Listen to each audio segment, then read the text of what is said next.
Tingnan natin kung ano ang nasa aking safe. Buksan ito at isa itong silindro o sombrero. Nasaan ito? Meron bang may alam kung ano ang gagawin dito? Hindi ko alam o hindi ang palaka ko. Anong nangyari? Naging tsokolate ang palaka mo. Ano? Astig, Jane. Kuhanin mo na. Talaga gusto kong subukan ito. Masarap. Chocolate frog. Yummy. Gusto ko ito. Pwede mo bang kainin ito? Oo, sobrang sarap. Kung may mahiwagang sombrero si Dan na nagpapalit ng mga bagay sa tsokolate, magiging tsokolate rin ang aking iPhone. Subukan natin. Ilalagay natin ang iPhone sa sombrero at ngayon kukunin natin ito. Nag-work ba? Amoy masarap.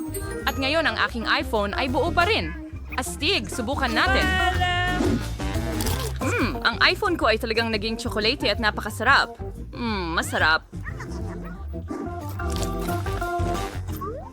Sige, hindi pa ako nagsusuot ng sombrero. Susubukan ko Twitch, ito. Yahoo! Ano sa palagay mo?